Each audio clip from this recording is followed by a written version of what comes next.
Hi ನಮಸ್ತೆ. ಆಹಾರ ಬುತ್ತಿಗೆ ಸ್ವಾಗತ. ನೋಡಿ, ನಮ್ಮ ಊರಲ್ಲಿ ಈ ಥರ ಮುಳ್ಳು ಬದ್ನಿಕಾಯಿ ಸಿಗ್ತಾವೆ. ತುಂಬ ಚೆನ್ನಾಗಿರುತ್ತೆ, ಟೇಸ್ಟ್ ಮಾತ್ರ ಸಖತ್ತಾಗಿರುತ್ತೆ. ಈ ಥರ ಬದ್ನಿಕಾಯಿ ಪಲ್ಯ ನಮ್ಮ ಕಡೆ ಅಂತೂ ಸಿಗೋದೇ ಇಲ್ಲ. ಉತ್ತರ ಕರ್ನಾಟಕ ಕಡೆ ಮಾತ್ರ ಫೇಮಸ್ ಇದು. ಈ ಥರ ಪಲ್ಯ ಮಾಡಿ ನಿಮಗೆ ತೋರಿಸ್ತೀನಿ, ಬನ್ನಿ. ನೋಡಿ, ಈ ಥರ ನಾನು ಕಟ್ ಮಾಡ್ಕೊಂಬಂದಿದ್ದೀನಿ. ಈ ಬದನೆಕಾಯಿ ಮಾತ್ರ ತುಂಬ ಚೆನ್ನಾಗಿರುತ್ತೆ, ಟೇಸ್ಟ್ ಮಾತ್ರ ಸಖತ್ತಾಗಿರುತ್ತೆ. ಆ ಕಡೆ ಅಂತೂ ಬೆಂಗಳೂರು ಸೈಡ್ ಅಂತೂ ಈ ಬದನೆಕಾಯಿ ಸಿಗೋದೇ ಇಲ್ಲ. ಉತ್ತರ ಕರ್ನಾಟಕ ತುಂಬ ಫೇಮಸ್ಸು. ಇದು ನಮ್ಮ ಅಮ್ಮರ ತೋಟದಲ್ಲಿ ಇದು ಬೆಳೆದಿರೋದು ಬದನೆಕಾಯಿ. ಇದನ್ನು ಪಲ್ಯ ಮಾಡಿ ತೋರಿಸ್ತೀನಿ, ಬನ್ನಿ. ನೋಡಿ, ಈ ಥರ ನಾನು ಒಂದು 10-12 ಬದನೆಕಾಯನ್ನು ಕಟ್ ಮಾಡ್ಕೊಂಡಿದ್ದೀನಿ. ಈಗ ಒಗ್ಗರಣೆ ಹೇಗೆ ಹಾಕೋಣಂತ ನೋಡೋಣ.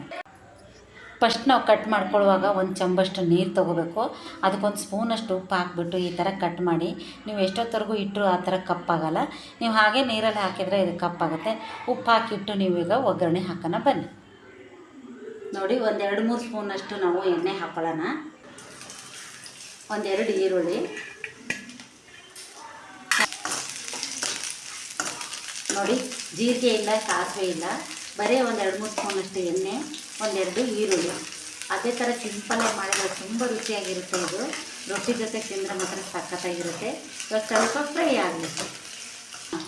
ಇವಾಗ 2 ಟೊಮೊಟೊ ಹಾಕ್ಕೊಳ್ಳೋಣ. ಟೊಮೊಟೊನ ಚೆನ್ನಾಗಿ ಫ್ರೈ ಆಗಬೇಕು.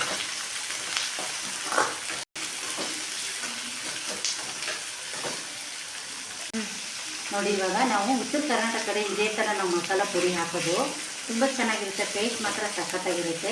ಈ ಪೌಡ್ರ್ ಹಾಕಿ ಬದ್ನಿಕಾಯಿ ಪಲ್ಯ ಮಾಡಿದ್ರೆ ತಿಂದರೆ ಹಾಗೆ ಕಳೆದೋಗ್ಬಿಡ್ತೀರ, ಅಷ್ಟು ಚೆನ್ನಾಗಾಗುತ್ತೆ. ಈ ಸ್ವಲ್ಪ ಎಲ್ಲ ಚೆನ್ನಾಗಿ ಎಣ್ಣೆಯಲ್ಲಿ ಮಿಕ್ಸ್ ಹಾಕಬೇಕು. ಸ್ವಲ್ಪ ರುಚಿಗೆ ತಕ್ಕಷ್ಟು ಉಪ್ಪು, ಯಾಕಂದರೆ ಜಾಸ್ತಿ ಉಪ್ಪು ಹಾಕೋಕ್ಕೆ ಹೋಗೋಣ ನಾವು.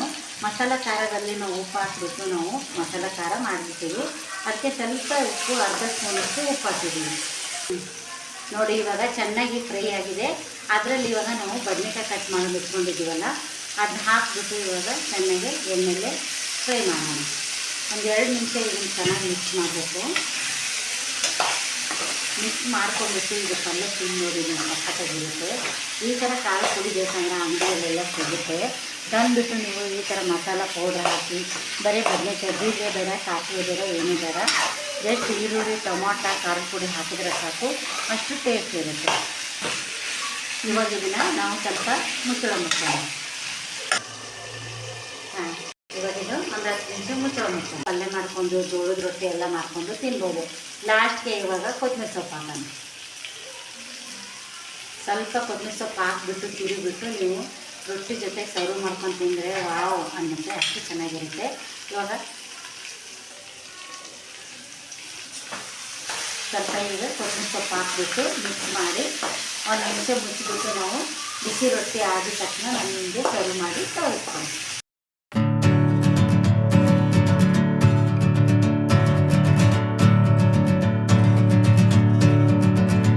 ಪಲ್ಯ ರೆಡಿ ಆಯಿತು. ಈ ಪಲ್ಯ ಜೊತೆಗೂ ನಾವು ಬಿಸಿ ಬಿಸಿ ರೊಟ್ಟಿನೂ ಮಾಡಿದ್ದೀವಿ. ಇವಾಗ ರೊಟ್ಟಿನೂ ನಾನು ಇಟ್ಟು ತೋರಿಸ್ತೀನಿ.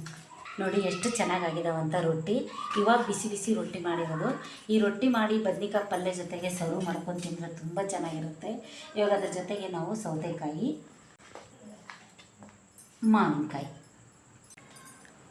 ನೋಡಿ ಎಷ್ಟು ಚೆನ್ನಾಗಿದೆ ಅಂತ. ಉತ್ತರ ಕರ್ನಾಟಕ ಅಡುಗೆ ಅಂದರೆ ಇದೇ ಥರ ಇರುತ್ತೆ. ಜೋಳದ ರೊಟ್ಟಿ ಜೊತೆಗೆ ಬದ್ನಿಕಾಯಿ ಪಲ್ಯ, ಸೌತೆಕಾಯಿ, ಈರುಳ್ಳಿ, ಮಾವಿನಕಾಯಿ. ಇವಾಗ ಮಾವಿನಕಾಯಿ ಸೀಸನ್ ಇರೋದಕ್ಕೆ ನಾವು ಮಾವಿನಕಾಯಿ ನಂಚ್ಕೊಂಡು ತಿಂತೀವಿ, ಅಷ್ಟು ಚೆನ್ನಾಗಿರುತ್ತೆ. ಈ ಥರದೊಂದು ಅಡುಗೆ ಮಾಡಿ ನೀವು ಬದ್ನಿಕಾಯಿ ಪಲ್ಯ ಮಾಡಿ ಜೋಳದ ರೊಟ್ಟಿ ಜೊತೆಗೆ ತಿಂದರೆ ಚೆನ್ನಾಗಿರುತ್ತೆ. ಇದಿಷ್ಟ ಆಗಲಿ ನಿಮಗೆ ಲೈಕ್ ಮಾಡಿ, ಶೇರ್ ಮಾಡಿ, ಸಬ್ಸ್ಕ್ರೈಬ್ ಮಾಡಿ. ನಮಸ್ತೆ.